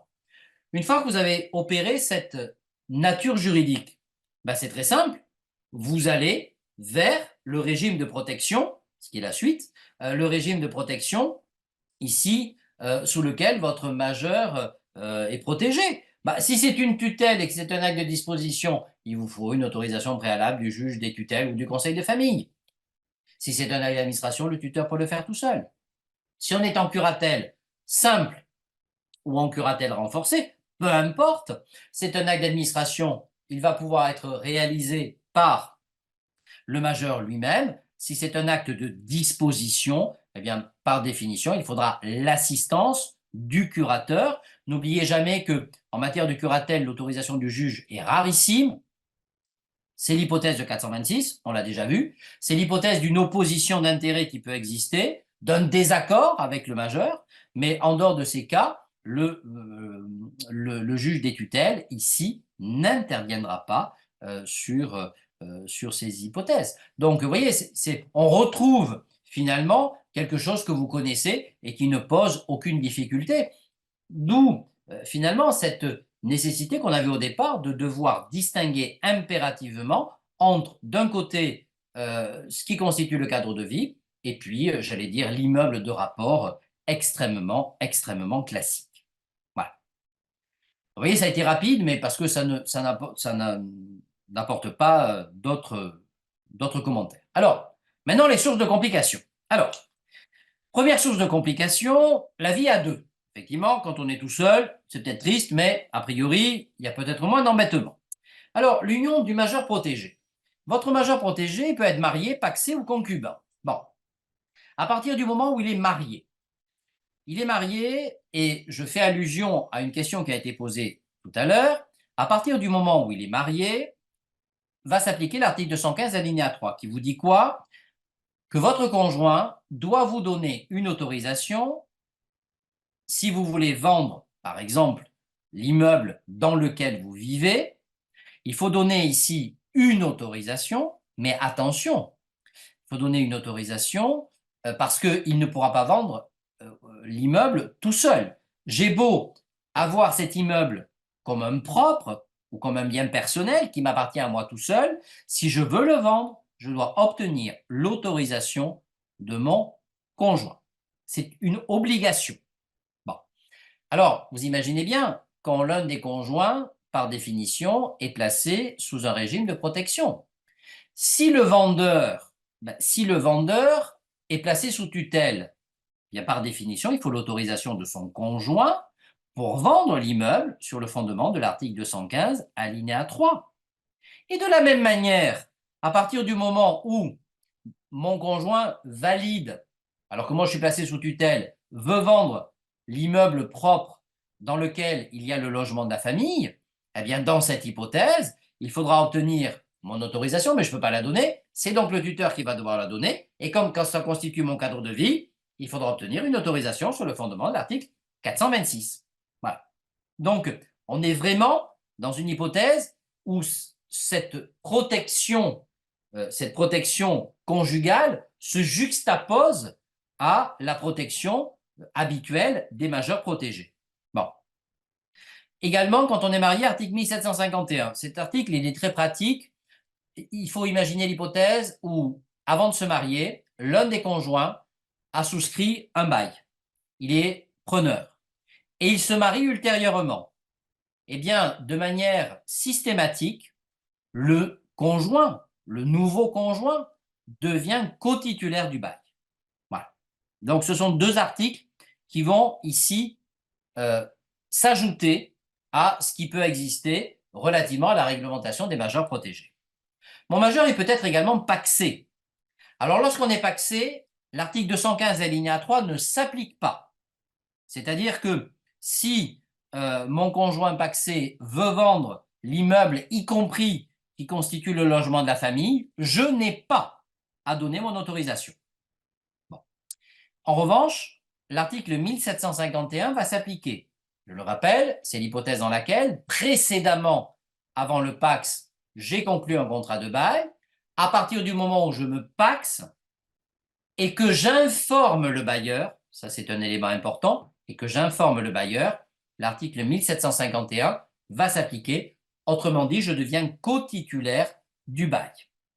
Et puis, bien évidemment, la loi du 6 juillet 89 va s'appliquer. À partir du moment où on est pacsé, eh bien, dans cette hypothèse, je vais pouvoir bénéficier d'une continuation du bail à partir du moment où mon copacsé, par exemple, viendrait à partir, bien dans cette hypothèse, ou à décéder. Dans cette hypothèse, je pourrais demander une continuation du bail. Enfin, si votre majeur protégé est concubin, ben là, il n'y a pas véritablement, il y a une protection bien évidemment qui progressivement s'amenuise. S'il est locataire, il va pouvoir bénéficier de la loi du 6 juillet 89. Autrement dit, si son concubin vient à décéder, eh bien, il pourra continuer à bénéficier du bail ici en démontrant qu'il s'agissait d'un concubinage notoire, ce qui en soi n'est pas très compliqué à établir. Et si effectivement on était dans une hypothèse où le concubin décédé était propriétaire de l'immeuble, eh bien à ce moment-là, il faut recourir aux conventions. Est-ce qu'il y a eu des donations? Est-ce qu'il y a eu des conventions particulières qui ont été conclues pour assurer la continuité du logement pour l'autre, pour le survivant, pour le concubin survivant. Voilà. Donc, vous devez distinguer impérativement ici les divers couples qui vont pouvoir exister. Voilà. Autre source de complication, le démembrement de propriété. Alors, ce démembrement de propriété, il va pouvoir ici prendre deux formes. On pense habituellement à l'usufruit. C'est-à-dire que lorsque vous êtes usufruitier, vous allez disposer de ce qu'on appelle de l'usus et du fructus. Ça veut dire quoi? Ça veut dire que vous allez pouvoir utiliser le bien, c'est l'usus, vous continuez à l'habiter, par exemple. Et puis, imaginons, vous partez en EHPAD, eh bien, comme vous êtes usufruitier, vous allez avoir la possibilité de le louer. C'est-à-dire, ici, de tirer des fruits, le fructus. Quand on est usufruitier, on peut habiter, mais on peut également louer. Bon. En revanche, vous avez un autre type de démembrement de propriété, qui est peut-être un petit peu moins connu, qui est ce qu'on appelle le droit d'usage et d'habitation. La distinction entre les deux, c'est que le droit d'usage et d'habitation est beaucoup plus restrictif. Une sorte de restriction de l'usufruit. En d'autres termes, celui qui bénéficie du droit d'usage et d'habitation, qu'on appelle l'usager, eh bien, ne pourra l'utiliser qu'à titre personnel. Il n'aura pas la possibilité, par exemple parce qu'il part en EHPAD, de louer le bien. Ça n'est absolument pas possible. Donc, ici, par définition, vous devrez toujours savoir, est-ce qu'on est dans le cadre d'un usufruit, est-ce qu'on est dans le cadre d'un droit d'usage et d'habitation. Alors, je vais rester sur l'usufruit avec une source de contentieux qui est extrêmement importante, ce sont les charges de l'usufruitier et du nu propriétaire. Bon. L'usufruitier, lui, les charges qui vont lui incomber, sont déterminées directement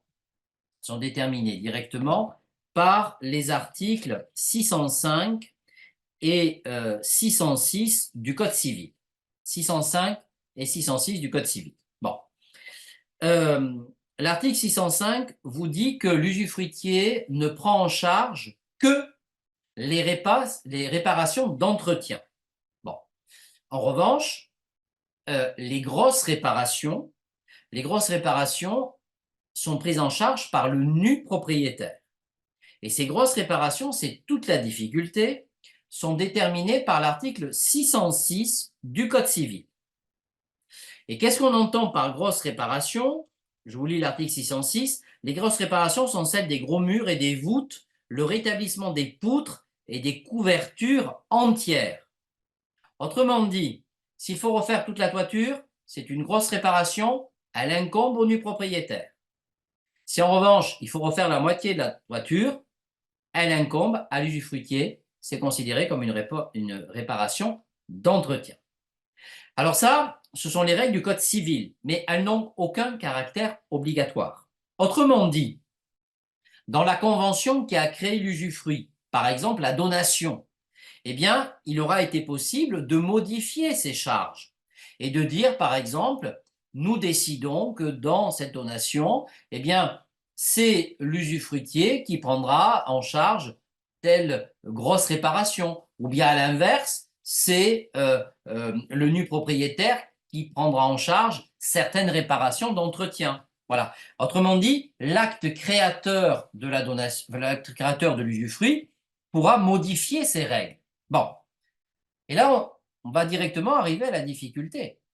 Que se passe-t-il à partir du moment où l'usufruitier ne réalise pas ici les dépenses d'entretien comme cela est prévu par l'article 605?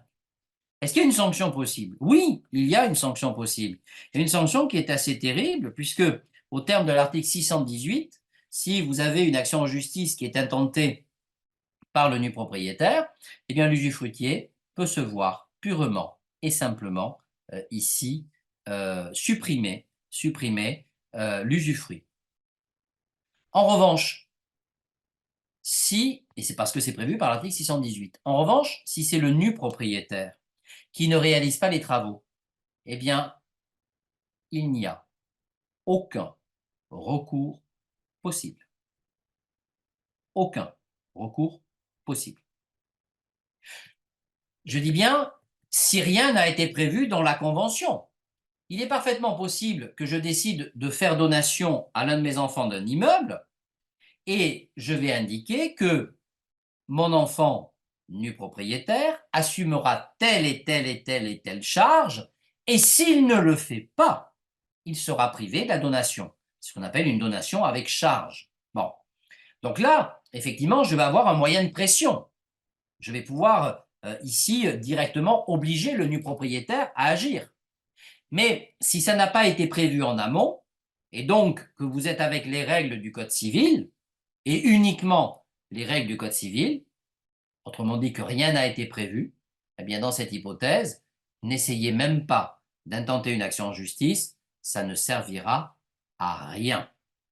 Alors j'ai vu passer une question là, il y a un instant, est-ce qu'une chaudière fait partie des dépenses de réparation ou pas? Reprenez ce que j'ai dit à l'instant.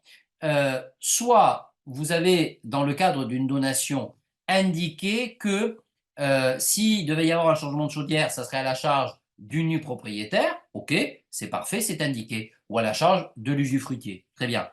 Si en revanche, rien n'est indiqué, et que dans l'acte, on fasse uniquement allusion aux grosses réparations, voilà, les grosses réparations, je vous les ai indiquées, hein.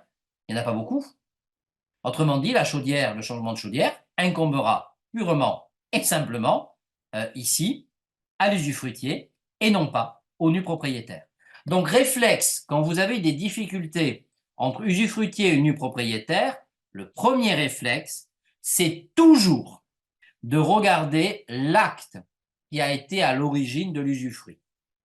Et par définition, eh bien, très souvent, vous n'aurez pas été là au moment de cet acte, et parfois vous regretterez que des précautions particulières n'aient pas été prises, mais malheureusement, il ne pourra pas ici en aller autrement. Alors parfois, eh bien, la seule solution, c'est d'aller vers la fin de l'usufruit. Et c'est simplement ici, la fin de l'usufruit, bien évidemment, le décès de l'usufruitier entraîne chez le nu propriétaire, pour lui, la possibilité de recomposer la totalité de la propriété. Bon. Mais imaginez par exemple un usufruitier qui se retrouve avec des charges extrêmement importantes. Est-ce qu'il a un moyen de sortie? Oui, il a un moyen de sortie. C'est tout simplement la renonciation à l'usufruit. Cette renonciation à l'usufruit, elle va nécessiter, notamment lorsqu'on est en tutelle, l'autorisation du juge des tutelles. Pourquoi? Parce que, par définition, on renonce à un droit. Et donc, vous serez ici obligé d'expliquer dans la requête que vous allez adresser au juge des tutelles les raisons pour lesquelles vous allez être amené à renoncer à l'usufruit. Eh bien, notamment parce que le majeur ne peut pas assumer les charges de l'usufruit. Donc, il y a toujours une porte de sortie en matière d'usufruit, c'est de renoncer purement et simplement à cet usufruit. Voilà. Autre source de complication, l'indivision. Alors l'indivision qui fait le bonheur de beaucoup d'avocats dans le cadre des tribunaux judiciaires, parce que c'est une source je dirais, c'est une source de contentieux particulièrement importante. Alors, quand y a-t-il contentieux? Il va y avoir contentieux, et le plus souvent, lorsqu'il y a un désaccord entre les indivisaires, c'est-à-dire qu'ils ne s'entendent pas. Alors, lorsque des indivisaires ne s'entendent pas,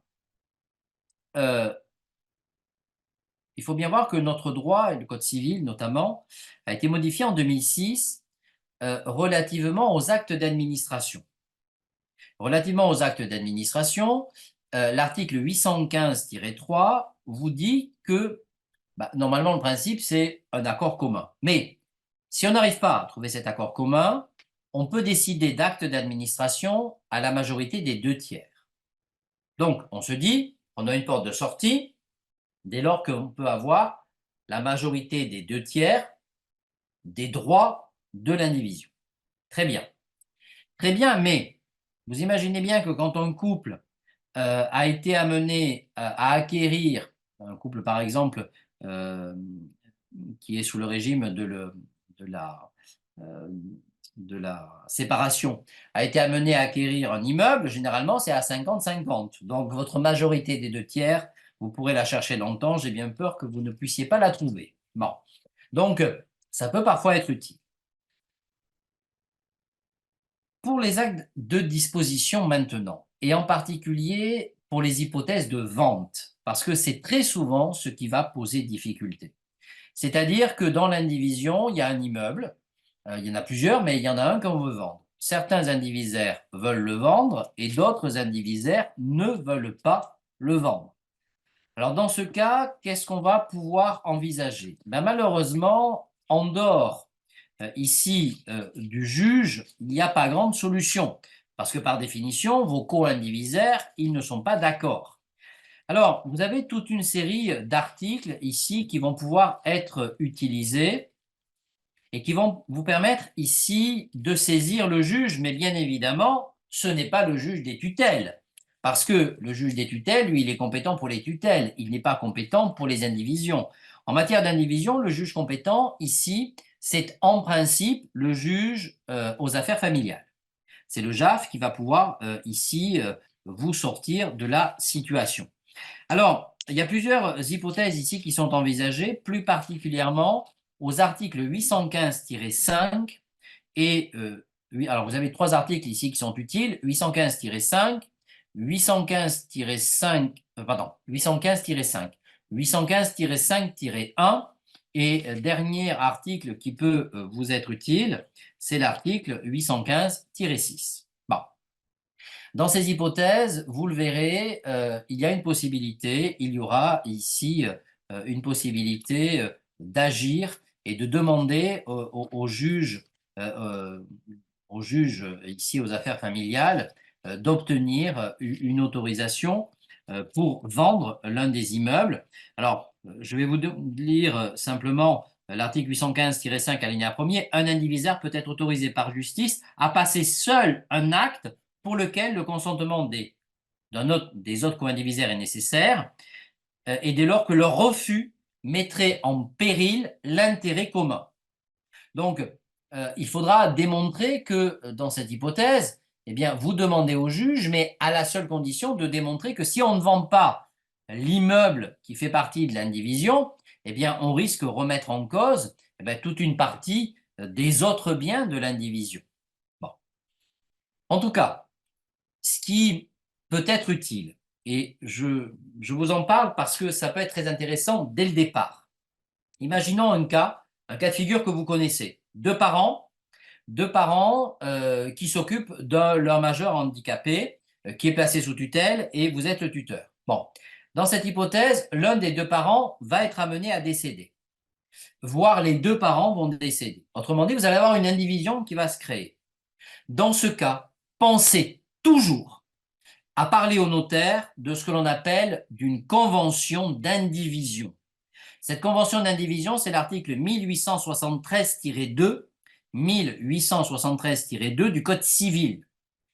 C'est très intéressant parce que vous allez pouvoir, dans cette convention d'indivision, limiter, et ça c'est très intéressant, limiter les possibilités de demander le partage ouvertes aux autres co-indivisaires.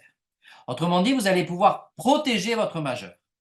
Et à quel moment il faut le faire? Mais il faut le faire le plus vite possible, à partir du moment où les rapports sont encore bons. À partir du moment où les rapports entre les indivisaires sont totalement mauvais, bien évidemment, la convention d'indivision, c'est trop tard. On n'y songe même pas. Si il y a une indivision qui se passe très mal, il y a toujours une porte de sortie. La porte de sortie, c'est le partage.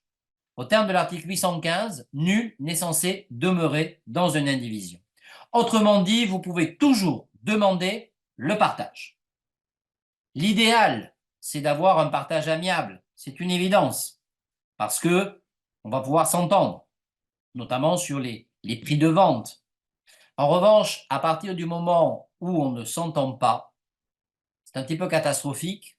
On va se retrouver devant le juge. Autrement dit, on va aller vers un partage judiciaire, dans lequel peut-être va être mis aux enchères un immeuble.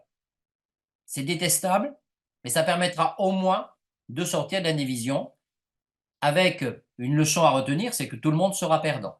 Tous les indivisaires, par définition, seront perdants. Dernier élément en matière d'indivision, les comptes de l'indivision. Quand l'indivision va cesser, obligatoirement, il va y avoir des comptes qui vont être établis entre les indivisaires. Et notamment, il y a un élément, je vais insister uniquement sur cet élément-là, lorsque par exemple votre majeur protégé aura occupé ici un immeuble qui appartient à l'indivision pendant des années. Qu'est-ce qui va se passer à partir du moment où le partage va intervenir? Bien évidemment, il va y avoir ici des comptes de l'indivision et donc on va être amené à devoir calculer ici une occupation, une indemnité d'occupation. Cette indemnité d'occupation, il faut bien voir que elle ne pourra pas remonter au-delà de 5 ans.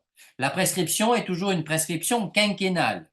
Autrement dit, on ne pourra pas demander à votre majeur protégé qui a occupé à titre gratuit l'immeuble de devoir ici rembourser au-delà de 5 ans, sachant que dans une convention d'indivision qui aurait été préalablement envisagée, c'est ça tout l'intérêt, on aurait pu prévoir que cette occupation ait été gratuite. Autre source de complication, alors l'immeuble appartenant à une SCI. Alors attention, la SCI, ce n'est pas toujours la solution. Pourquoi? Parce que lorsque vous êtes avec une SCI, vous avez certains articles du Code civil qui ne s'appliqueront pas. Essentiellement deux, l'article 426. Imaginons que votre majeur, il occupe l'immeuble et que l'immeuble appartienne à une SCI. Lorsqu'on vendra l'immeuble, il n'y a aucune autorisation qui ne devra être demandée au juge des tutelles. Pourquoi? Pour une raison simple, c'est que votre majeur protégé, ici, il n'est pas propriétaire de l'immeuble. Le seul propriétaire, c'est la SCI. Également, la protection qui est accordée au conjoint survivant, c'est-à-dire la possibilité pour lui de se maintenir dans le local pendant 1 an. Et cette année-là, elle est obligatoire, hein, on ne peut pas la remettre en cause, ou bien une occupation viagère, eh bien, ces modalités ne s'appliquent pas lorsque l'immeuble appartient à une SCI. Il lui fallut ici que l'immeuble appartienne appartienne au conjoint du majeur protégé. Dernier élément sur la gestion de la SCI. Alors effectivement, il y a 2 éléments. Soit votre majeur, il était gérant de la SCI. À partir du moment où il était gérant de la SCI, par définition, il ne peut pas se maintenir et vous ne pourrez pas le remplacer. Vous ne pourrez pas le remplacer, autrement dit, vous serez dans l'obligation ici de faire nommer un administrateur provisoire par le président du tribunal judiciaire parce que vous ne pouvez pas gérer à sa place, c'est totalement impossible. En revanche, si votre majeur protégé, il est simplement ici propriétaire de parts sociales, ces parts sociales, ici, elles ne posent pas de difficulté et vous pourrez être amené à participer aux assemblées. Et imaginons que dans l'objectif soit de vendre un immeuble qui appartient à la SCI, c'est un acte de disposition. Donc, avant de pouvoir voter, il vous faudra bien évidemment une autorisation du juge des tutelles, comme je vous disais tout à l'heure. C'est une juxtaposition de règles juridiques et ça n'est pas autre chose. Dernier élément, je vais un petit peu plus vite, mais voilà, parce qu'il y a quelques difficultés. Alors, il y a deux difficultés supplémentaires. Difficultés relatives aux travaux. Relatives aux travaux, à savoir que quand vous lisez le décret du 22 décembre 2008, ce décret du 22 décembre 2008 envisage les travaux à la fois comme acte d'administration, mais également comme acte de disposition. Donc, comment se positionner? Je pense que le positionnement, il est très simple. Regardez quel est le coût des travaux et en fonction du patrimoine de votre majeur protégé, vous serez amené à constater que pour lui, c'est soit un acte d'administration, soit un acte de disposition. S'il s'agit d'une milliardaire, faire installer un ascenseur dans l'une de ses résidences, ça sera considéré comme un acte d'administration. Si c'est moi, je puis vous garantir que ça sera pour moi un acte de disposition. Vous regardez, bien évidemment, en fonction du coût des travaux et du patrimoine de votre majeur. Dernier élément, et là, je ne vais pas vous apporter de réponse satisfaisante, j'en suis fortement désolé, mais parce que notre droit sur ce point est lacunaire, à savoir lorsque des biens sont localisés à l'étranger. Alors, il y a plusieurs hypothèses. Lorsqu'on a un élément d'extranéité, vous avez ici une convention internationale de l'Haye qui a été conclue le 13 janvier 2000. 13 janvier 2000, et la difficulté, c'est que cette convention internationale, elle a été ratifiée finalement par assez peu de pays. Bon. Si elle a été ratifiée par l'un des pays dans lequel se situent les biens, qui malheureusement sont essentiellement des pays européens. Dans cette hypothèse, eh bien, la décision de placement sous un régime de protection, ici, va pouvoir être reconnue par le juge étranger. Et donc, si on décide de vendre un bien à l'étranger, il n'y aura pas véritablement de difficulté. Bon. La grosse difficulté, c'est avec les pays dans lesquels la convention ne s'applique pas, c'est-à-dire une majorité de pays. Et là, vous allez vous heurter à énormément de difficultés. Énormément de difficultés, à savoir que, d'abord, relativement à l'immeuble, lorsque vous allez faire l'inventaire, ces immeubles, ils doivent faire partie de l'inventaire. Or, vous avez des pays dans lesquels vous avez des systèmes de publicité foncière et d'autres dans lesquels vous n'en avez pas. Et voir quand il y en a, certains sont totalement défaillants. Donc, ça peut être une véritable première difficulté. Bon. Et puis, lorsqu'il s'agira, par exemple, de vendre cet immeuble, eh bien là, je dirais que ça sera encore plus difficile parce que, par définition, il n'y a pas de convention. Et donc, la mesure de protection qui a été mise en place en France, elle ne s'imposera pas de manière systématique dans le pays étranger qui n'aura pas été amené à signer la convention de l'Haye. Autrement dit, vous serez parfois obligé tout simplement de recourir à des mesures d'exéquatur dans des pays étrangers pour faire en sorte de faire appliquer la décision française à l'étranger. Et bien évidemment, ça risque d'être extrêmement compliqué. La situation n'est pas du tout confortable. Elle devrait peut-être en partie s'améliorer, puisque dans les prochains mois devrait être écrit et voté un règlement européen, justement, relatif à la protection des majeurs, qui peut-être pourrait être beaucoup plus utile parce qu'il aurait une vocation ici universelle. Voilà. Je suis allé très vite hein, sur la fin, je vous prie de bien vouloir m'en excuser.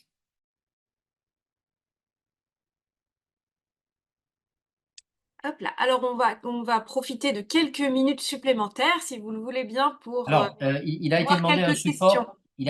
support, mais je n'ai pas de support. C'est-à-dire j'ai fait Alors, ça en fait, sans support, j'ai suivi mon plan, tout simplement. ouais, le Donc, support, c'est ce le que je vais support, voilà, diffuser, voilà, voilà, oui, oui, oui, absolument, tout à fait. C'est ce absolument. qu'on envoie en général après l'intervention. Alors, est-ce que, d'un point de vue purement technique, est-ce qu'on peut confier la gestion des immeubles de la personne protégée à des agences immobilières? Absolument, ça ne pose aucune difficulté. Et là, vous avez deux articles qui vous seront extrêmement utiles. C'est l'article 452 alinéa 2 qui ici vous permet de justement d'obtenir le concours d'une personne.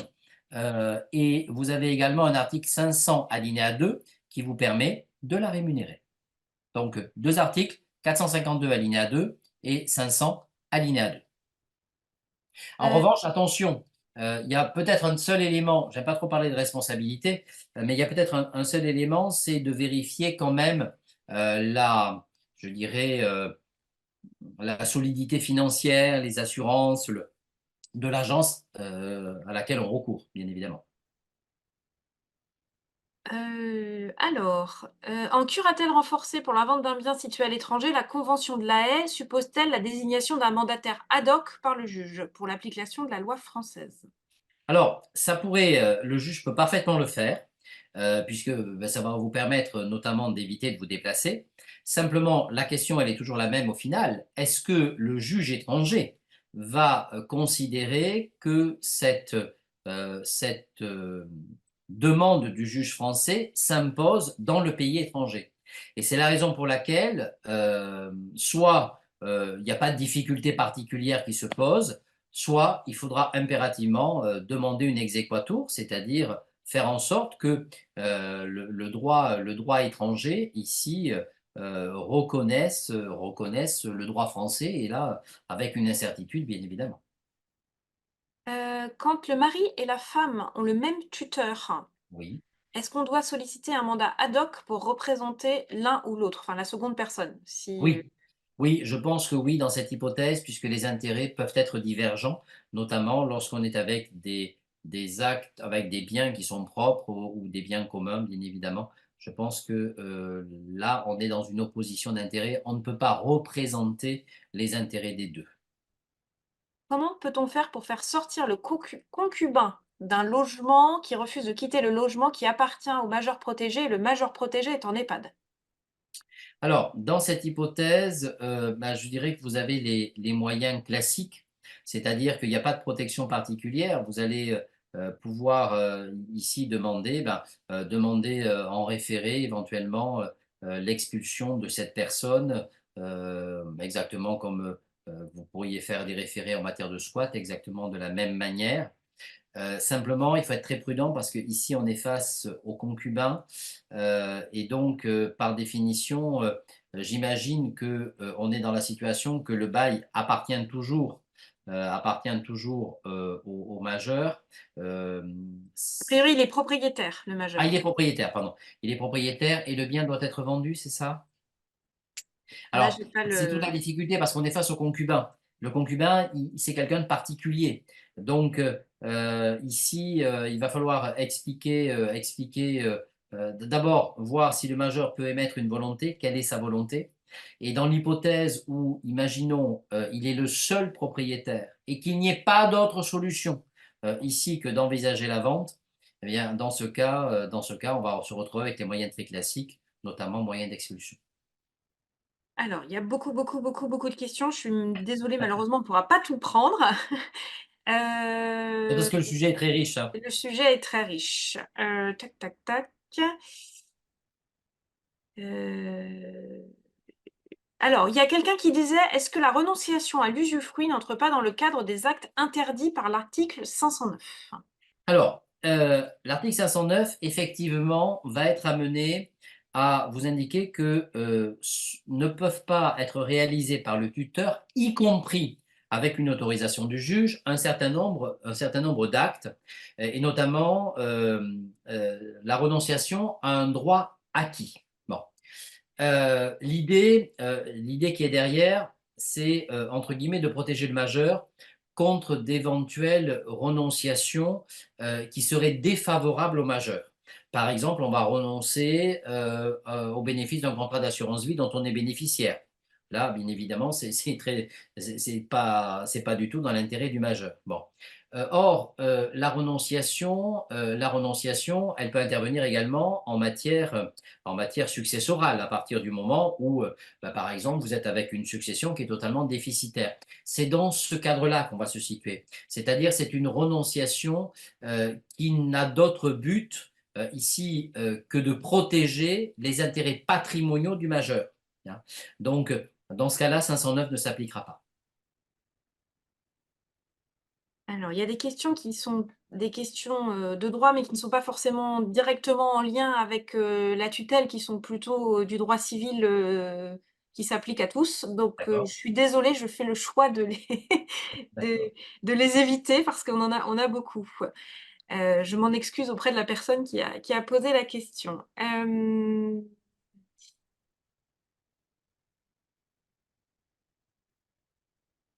Alors, nous avons un major protégé en curatelle simple qui a acquis sa résidence principale avec une ESCI, 80 départ pour lui, 20 départ pour sa sœur. Le montage a été effectué pour lui permettre d'acquérir sa résidence principale, parce que j'imagine qu'il ne devait pas avoir, les moyens avant la mise sous protection. Il a récemment effectué des gros travaux, il vient de racheter les parts de sa sœur. Il est aujourd'hui 100% détenteur des parts. Au moment de la cession des parts, il était Alors prévu. attention, on est avec une SCI. Dans une SCI, il doit y avoir plusieurs associés. Voilà. Donc attention, il y a un risque d'annulation de la SCI, hein. Voilà. Au moment de la cession des parts, il était prévu que son épouse devienne gérante de la SCI, mais il y a une procédure du divorce en cours, c'est complexe, hein, Oui, et oui. qui exclut l'option maintenant de l'épouse gérante. Qu'est-ce qu'on fait? Est-ce qu'il peut rester seul détenteur Non, des parts et non. gestionnaire? La seule Et gérant, pardon. possibilité maintenant, c'est d'entraîner une dissolution de la SCI. La dissolution de la SCI ayant pour effet ici d'attribuer notamment à votre majeur la totalité des biens dont la SCI est propriétaire. Voilà.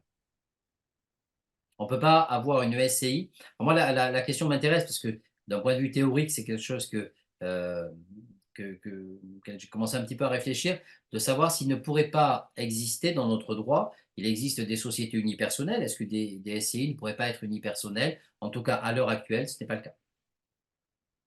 Est-ce que vous savez, pour une succession aux États-Unis, avec un bien immobilier et une vente d'entreprise, si la convention de l'AS s'applique? Non, pas avec les États-Unis. Et non, Voilà. c'est l'un des gros problèmes de la Convention de l'Haye qui n'a pas, justement, qui malheureusement ne s'applique pas aux États-Unis, entre autres. Mais il y a tellement de pays dans lesquels elle ne s'applique pas. Comment faire l'inventaire des meubles meublants d'un majeur protégé quand le couple est marié sous le régime de la communauté? Alors, quand il est margé sur le régime de la communauté, ça va être un petit peu compliqué parce qu'il va falloir essayer d'établir la distinction entre les meubles meublants propres et les meubles meublants communs. Effectivement, à partir de ce moment-là, si on peut faire la distinction, on fait la distinction. Sachant que si on ne peut pas faire la distinction, notamment s'il n'y a pas d'éléments de preuve, les meubles meublants seront tous réputés être des immeubles communs. Est-ce que alors, le majeur est bailleur d'un bien, l'arrêt du 28/6/2022 de la cour d'appel de Paris, 4e chambre. Alors moi, après, j'ai un peu plus de mal à lire Oui, oui, non, mais moi les aussi, petits alinéas, donc je ne connais pas cet arrêt. c'est Enfin, un peu style à lui, à savoir percevoir seul les revenus locatifs et non via une agence immobilière. mais un majeur, alors l'arrêt, excusez-moi, mais là j'ai parlé pendant plus d'une heure et du coup là l'arrêt ne me dit rien, mais parce que voilà, je me suis pas encore replacé. Euh, a priori, le majeur, alors il est en curatelle simple. En curatelle simple, ben, le majeur perçoit seul ses revenus, ça fait partie des revenus, donc il les perçoit seul. S'il était en curatelle renforcée, ça serait son curateur. On n'est jamais obligé de passer par une agence immobilière. On peut choisir de gérer directement. Après, voilà, excusez-moi, mais là, sur Oui, mais de toute façon, je vous remercie. l'arrêt, Merci beaucoup, professeur. Je remercie aussi beaucoup, merci beaucoup tous les participants. Il est 12h43, donc nous avons déjà dépassé d'un petit quart d'heure cette conférence et on pourrait, je pense, en parler pendant des heures et des bon, heures et des heures et on aurait toujours des questions qui en appelleraient d'autres. Donc merci beaucoup, Monsieur Plazy, pour vraiment cette conférence à la fois très agréable à écouter, très dense, avec plein d'informations. J'espère que ça a répondu à la majorité des questions et des interrogations des mandataires participants aujourd'hui. j'espère Euh, aussi. voilà, je remercie évidemment tous les participants présents. Vos échanges et les échanges même entre vous sont toujours très agréables à lire. Merci pour vos questions et nous vous retrouvons tous très prochainement pour un prochain webinaire sur une question à définir, puisque pour ceux qui ont vu le sondage, nous avons fait des propositions.